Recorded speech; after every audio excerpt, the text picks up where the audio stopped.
YouTube, what's good? Coach Montel here, back with another video. Today, we're talking about the 5 best exercises for fat loss. Everybody's always asking me, best exercise I can do to get rid of belly fat.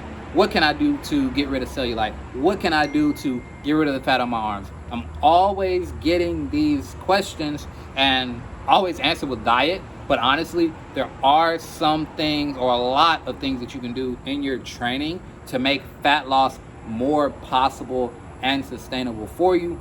I'm about to break down to you my 5 greatest tips. So sit back and let's rock.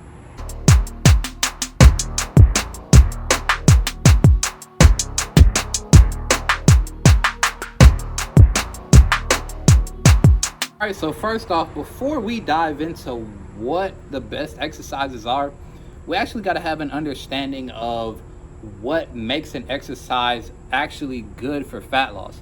So over the course of my almost 7 years in training and lifting myself and 5 years coaching others to 30-pound drops like Deidre or Letitia, or 15-pound drops, getting rid of man boobs like my guy Phil. Before I was able to help people like them, or since I've been able to help people like them, I've kind of built out a few things that are super important for the practicality of burning fat in your exercises. So first off is the ability to progressively overload. What this means is adding more weight to the bar, adding more sets, adding more reps, pausing at the bottom of that rep, extending your range of motion, shortening your range of motion. Literally anything that you could think of almost could be considered progressive overload, because the body needs more time under tension. It needs more tension in general in order to promote growth. So anything that you're doing a lot of times is going to be progressive overload as long as you're strategic about it. And that exercise has to have that if it's good for fat loss. Number 2 is that it needs a fair amount of calories burned in correlation to the amount of time spent on it. This is actually why I don't love running for an hour a day or running 10 miles a week and all these things that people do when they try to drop body fat, because yes, you're dropping fat, but think about the amount of time that you're spending on these exercises. You're not burning enough calories throughout the course of that exercise for it to make a difference. You need exercises in a set rep base where you're burning 30 to 70 calories per set, and then you're also burning calories after that set, which is where strength and resistance training comes in, something that cardio just isn't going to help you do, and it also is the most time consuming thing. So number 2 is a fair amount of calories burned in correlation to the amount of time that you're spending on an exercise. All right, and number 3, we need some muscle tissue breakdown. The reason we need this is because we want muscle protein synthesis, which is just a scientific term for rebuilding muscle. When you tear muscle down throughout the course of your exercise, it promotes a response in your body that the amount of muscle that we currently have, or the amount of strength that we currently have, our body now needs to create more muscle, or it now needs to create more strength. And as a result, your body is going to tear down and rebuild that muscle. And throughout the course of that process, you're burning a ton of calories. That's why people with more lean muscle in their body are able to have a higher resting metabolic rate. They're able to burn more calories at rest than somebody with low muscle mass and high body fat, because your body is constantly having to keep up with the energy that's required to maintain this lean muscle. And if you can do this and your exercise is burning 30 to 75 calories per set, and then you turn around and you're still burning calories from that very same exercise 2, 3, 4 days later, your body is literally going to turn into a fat furnace. You're going to start to burn a ton of body fat as a result. All right, so now that you guys got the breakdown, you got the gist of what I consider a good exercise for fat loss, let's dive in. Starting off at number 5 is the shoulder press. Now, the reason that I chose the shoulder press is because it's one of the most fundamental movements we have as humans. How many times do we lift something over our head, or lift our arm out to the side, or whatever the case may be? We need strong, healthy shoulders.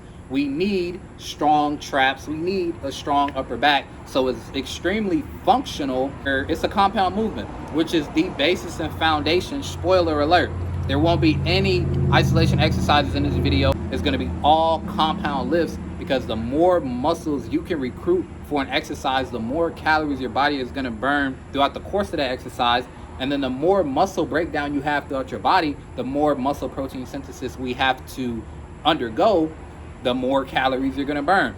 So it's just like a double win on both sides. And we train the triceps, we train the shoulders, we train the traps, we train the upper back, we train the core throughout the phase of the lift. And you can use dumbbells, you can use barbells, you can use cables, you can use kettlebells, whatever.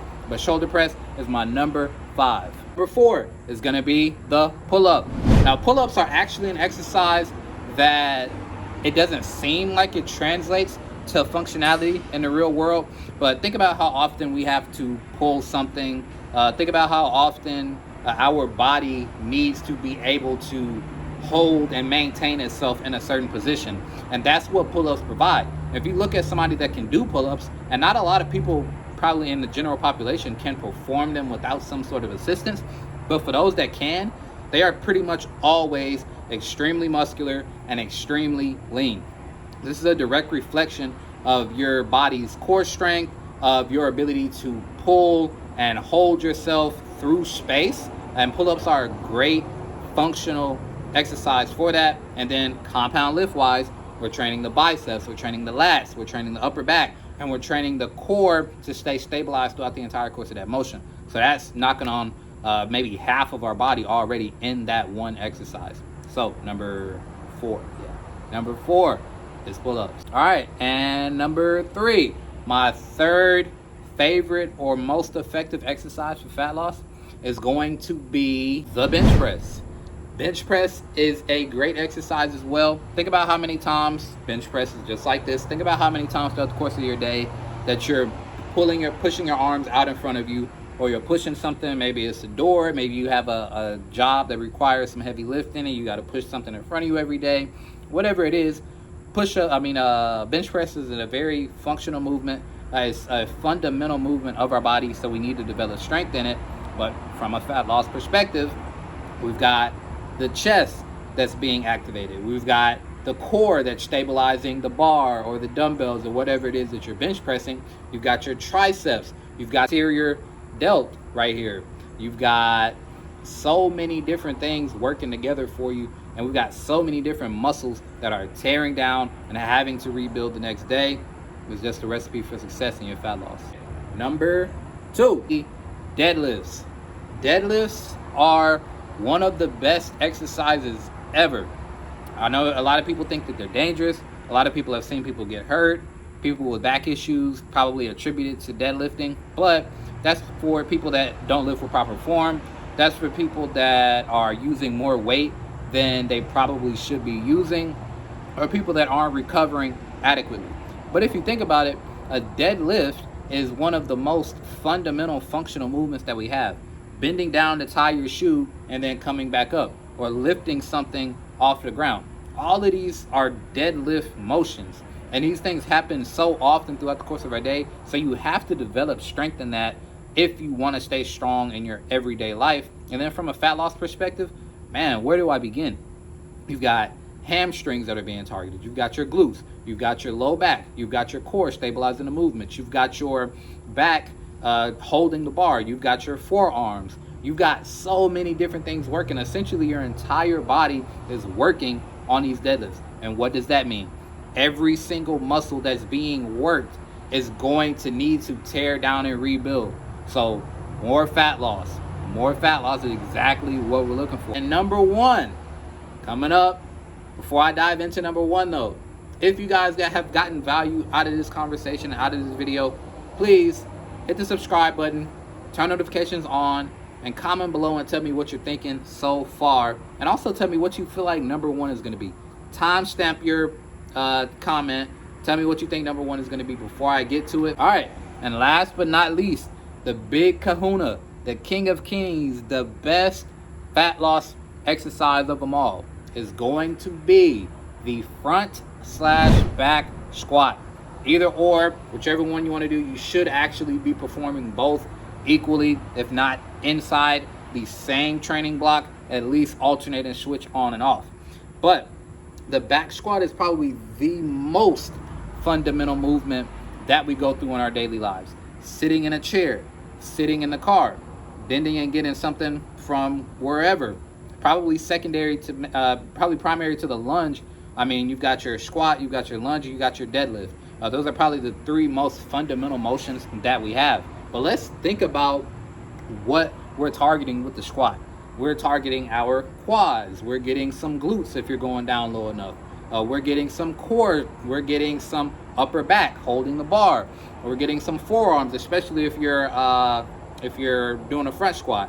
We're getting so many things out of this. We're getting so many benefits out of this front or back squat, not to mention the fact that it's one of the probably the most fundamental movement that you'll make throughout the course of your day. So front/back squat is definitely my number one for burning fat exercises. All right, so that's it, squad. If you guys got value from this video, please let me know down in the comment section below. I'd love to hear what your number one takeaway is. I'd love to hear if you have any questions about any of these exercises, if you feel like I missed some, or some should have been in there, or one shouldn't have been in there, please let me know. I'm always down to talk and always down to dialogue about the best ways to help people get healthier, drop body fat, get more confidence, get leaner, get stronger, and just get where they want to be. If that's you and you know that you're looking for a change, click the first link in my description of this video right here and apply for our Hustle Fit Academy. Let's see if you're a good fit to join over 100 men and women that we've helped over the past few years drop body fat, get leaner, and just get healthier, even around a busy schedule. If that's you, make sure to apply. Make sure that you're subscribed and you have notifications turned on so that you don't miss any videos going forward. And I will talk to y'all soon.